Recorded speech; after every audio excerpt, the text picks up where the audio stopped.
Welcome, everybody. The latest news here. Um, I guess they've come to some sort of agreement in the Senate here. Chuck Schumer has told the senators to stay close by, remain close to your chairs, because they're going to have a vote on this budget deal. I guess they came to some sort of agreement in regards to the border. There was some compromise that was made. I don't have the full details of that. It was in regards to Title 42, which again, I get it. That was going to come off the table, and then you claim asylum, and or sanctuary, and you can come into the country. And the policy, because of COVID, was you have to stay in Mexico rather than come in. Does it solve the problem when it comes to immigration? No, it doesn't. And again, this budget, I don't even know where to begin. I really don't. I don't even know where to begin with this thing. We shouldn't be surprised. It's every year. Every year it seems to get worse. And technically it does. More waste, more fraud, more corruption. And why do I talk about corruption? See, you must see how these members of Congress become extraordinarily wealthy. Is, again, the longer you stay, you can direct more projects to your state. And when you direct those projects to your state, guess what? Your buddies can end up being contractors, or your family can end up being involved, or you indirectly could buy up the land where some sort of off-ramp was supposed to go. That's how it works. This is how they operate. You're taking a look at these members of Congress, many of these senators that are retiring, and the type of pork that they're getting for their state. At some point in time, people, we have to cut this out. I don't know how. Again, it's so frustrating to talk about this. It really is. You got Rand Paul and everybody else. I don't even know how he does it, quite frankly. I really don't. He's an eye surgeon. I'm out of here. I mean, again, it's Mission Impossible. Mission Impossible when it comes to trying to get any sort of spending under control. And they're telling us that this thing is freaking awesome and it's a great compromise because we're buying more guns. Woohoo! Defense spending went up. Wow. Republicans are hanging their hats on that. I can't tell you. Okay, and this kind of throws people off. I detest the Republican Party. I detest them. They're all a bunch of liars. They really are. Again, when the Tea Party first started, and they didn't allow politicians to get involved. I gave a speech from thousands of people. This was in Southwest Florida, and I went off. I didn't go off on Obama at the time. I mean, Obama and the Democrats, they tell you what they're going to do. They lay it all out there. Again, they have their constituents are satisfied customers for the most part. They deliver. Republicans lie. They say they're for fiscal strength, all this nonsense. That's not the case. And don't let this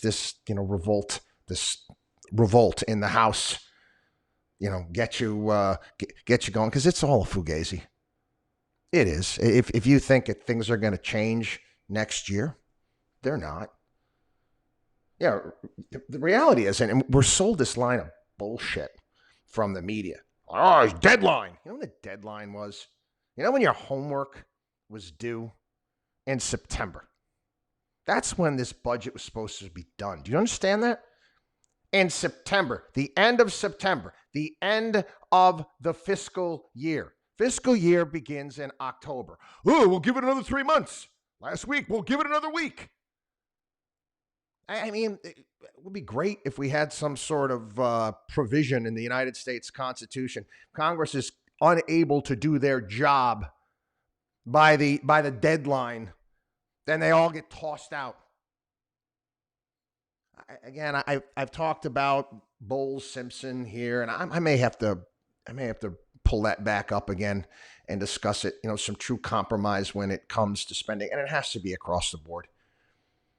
It does. I mean, we can't have blank checks going to the Pentagon. We can't. Everybody is going to have to sacrifice a little bit. But again, neither side willing to do that. Again, 4,155 pages. 4,155 pages. 858 billion for defense. It's about a 10% increase. I mean, some of the things that are in this, holy crap. It includes a prohibition on border patrol funding from being used to improve border security. We allocate $410 million towards border security for Jordan, Lebanon, Egypt, Tunisia, and Oman. A Ukrainian Independence Park in Washington, D.C. $335 million to prepare for an influenza pandemic. $65 million to help Pacific salmon. $3 million for bee-friendly highways. $575 million. This thing is creepy as all hell. This is Dan Bishop found this. There's a feature in this omnibus bill where they're going to spend $500 million on family planning. But these family planning things are about ensuring biodiversity. It's Malthusian. And its thinking is basically saying that human beings, we're going to do family planning in areas where human beings might upset the biodiversity. Meaning what? You're going to encourage abortions in certain areas? $575 million. You know what I could do with $575 million? Do you have any idea the types of jobs I would create? You have any idea the type of wealth that could be created, the jobs? I mean, it's insane. But we're going to spend it on this nonsense. $65 million in 2 programs for Pat Leahy, federal building named after Nancy Pelosi. $3.6 million for the Michelle Obama Trail. $477,000 anti-racist trail. I go just right on down the list. $524 million for the National Institute of Health to fight structural racism. $500 million. Again, these spending programs go to their friends and buddies in academia and certain other places. And again, you ever wonder why? You take a look at the type of wealth that surrounds Washington, D.C. It's because, hey, that's where the money is spent.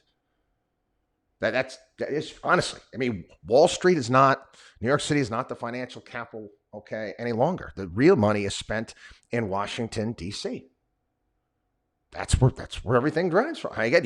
Go there. Go to Bethesda, Maryland. Take a look at the stores. Take a look at the wealth that surrounds that city. You wonder why? This is why. I want to give everybody up another quick little, reality check when it comes to our debt. We're told, it's over 31 trillion. Nah, that's bullshit too. Okay. I've talked about Social Security and various different entitlement programs that we have. Because Social Security it can be canceled at any point in time. There's been 2 Supreme Court cases, Fleming versus Nestor, and I forgot the other one.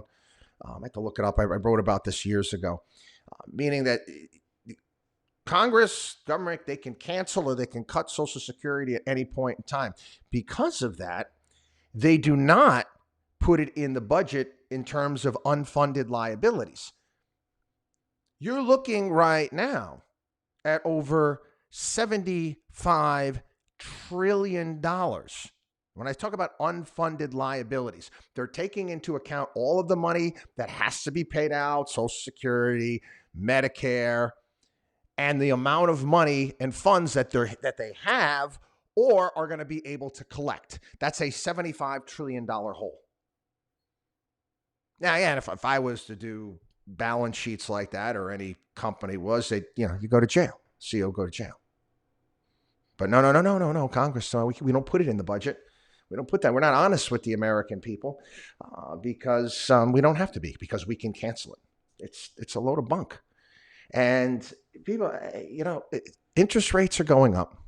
Interest rates are going up, meaning that our, managing this debt is going to cost us more. It is. It's going to take a bigger bite out of the budget. It's an ugly picture when it comes to the way that we're running this place. It really is. Yeah, I get questions about this all the time. And can the United States default? Sure. Can the United States also, at some point in time say, hey, we can't afford to, pay out the Social Security stuff. We're going to have to cut it. Of course it can happen. The only thing that really keeping us going is our reserve currency status, people. And again, this is why we continue to want to fight for that. But what are we going to do? We're going to sell off Yosemite?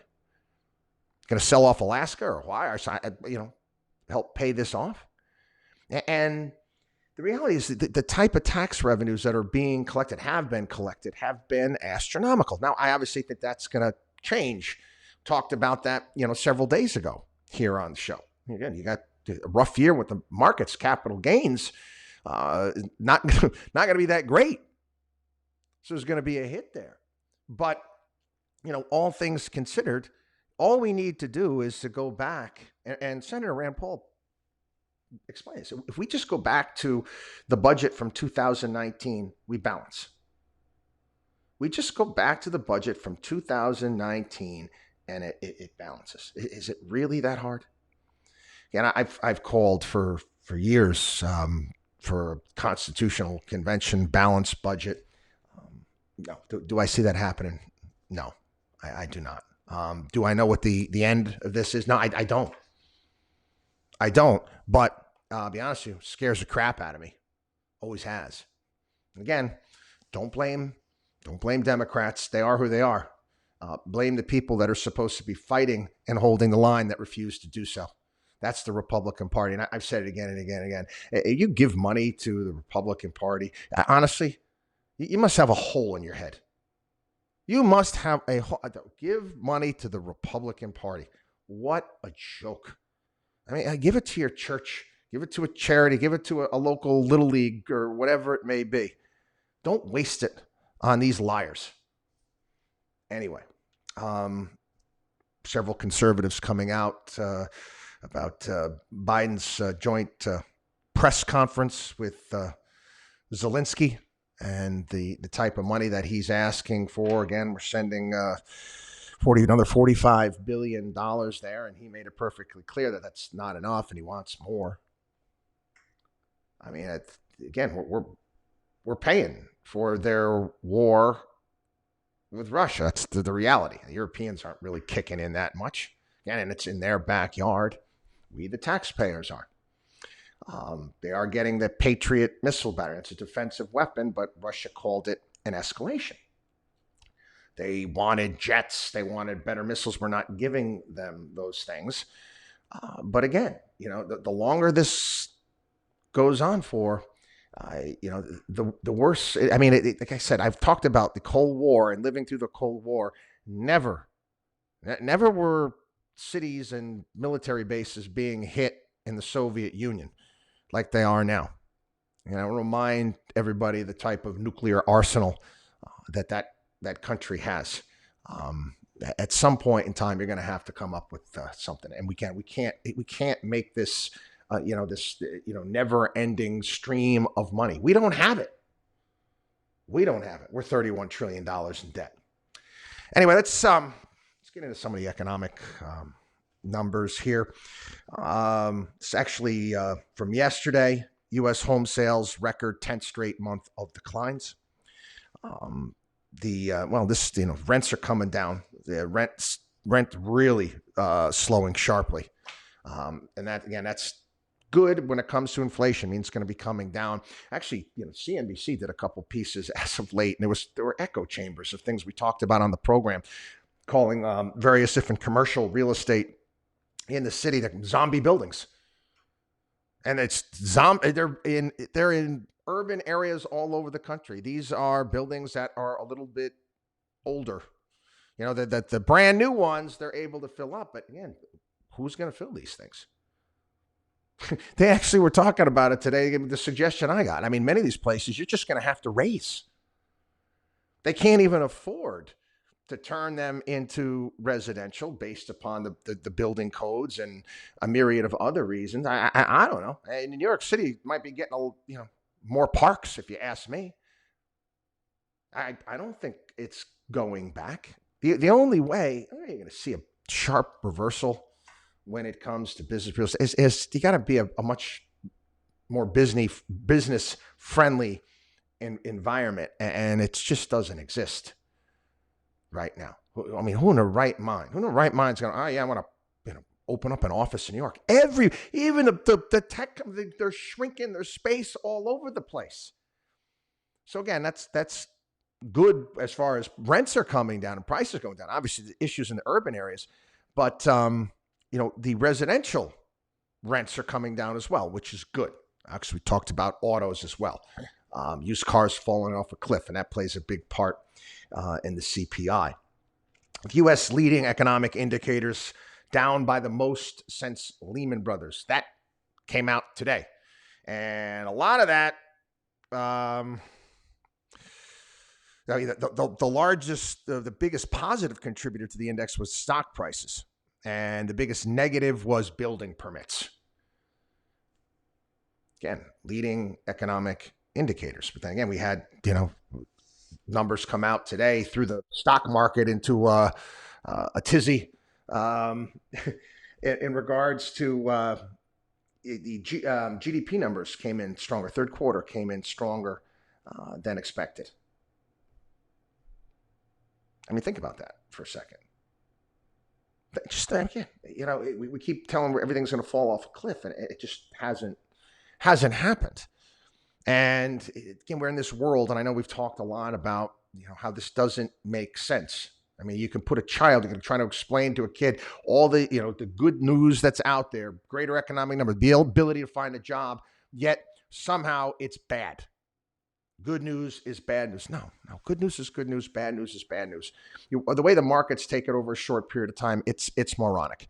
And the way that we're running this place when it comes to the Federal Reserve, the Federal Reserve's got to keep raising rates. Why? Because these a-holes in Washington, D.C. can't control spending.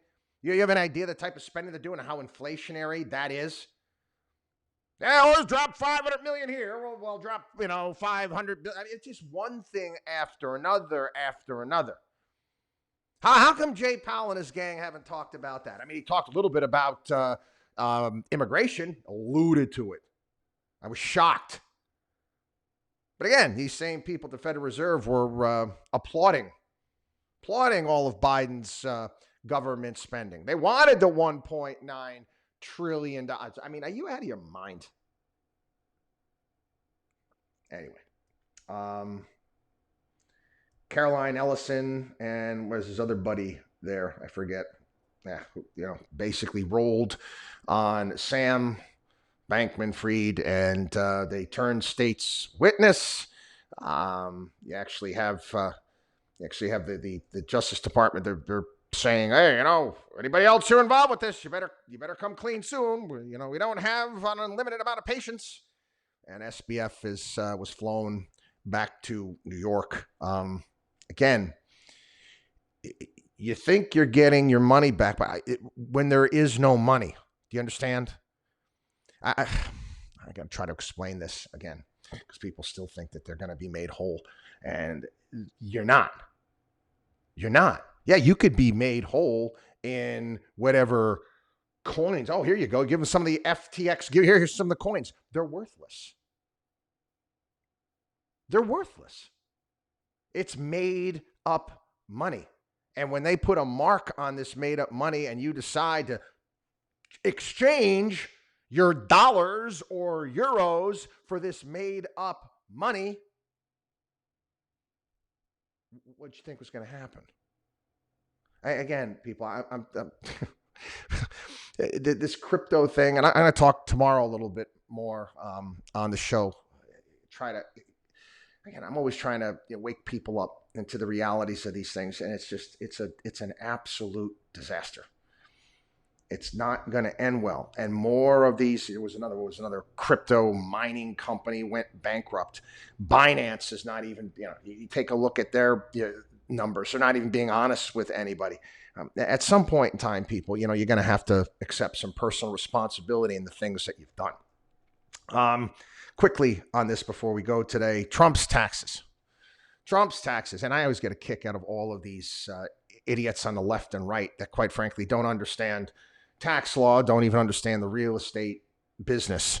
They're all saying, well, Trump paid zero in taxes in 2020 and this much this year. I said, he didn't do anything illegal.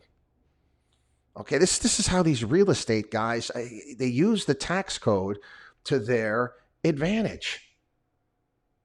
They use the tax code to their advantage. They can write certain pieces of property down. It's just how that industry works.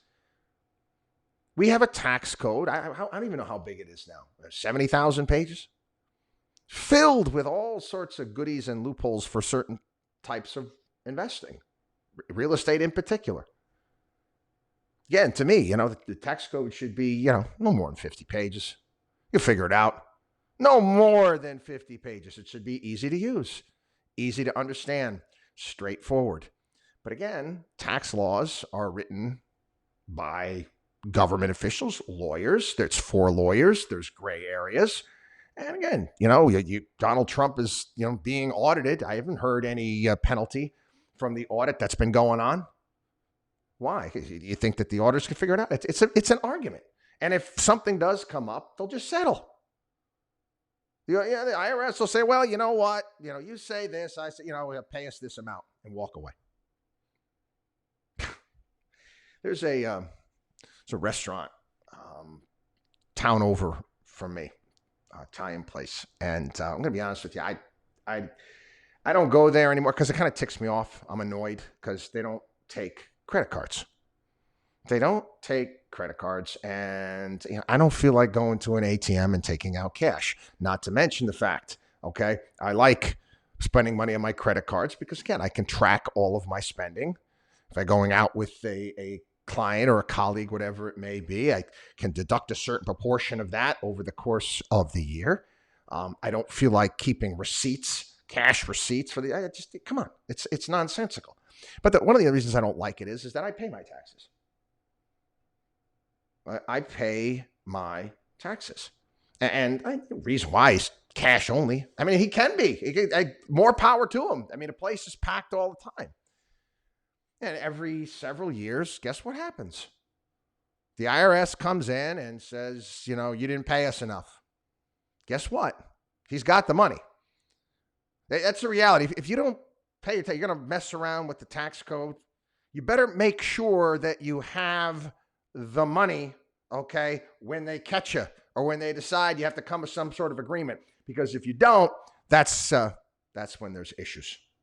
Anyway, have a great day, everybody. I'm looking at the weather. I'm hoping everything's going to be working tomorrow with power. I mean, I've got a generator and all that, but I don't have Elon Musk's Starlink.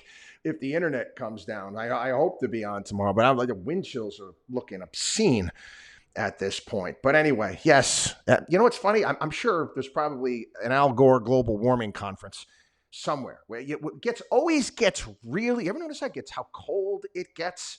The type of nasty weather that occurs when Al Gore's got some sort of global warming, the irony of it all. God's got a sense of humor. Anyway, have a great day. WatchDog on WallStreet.com.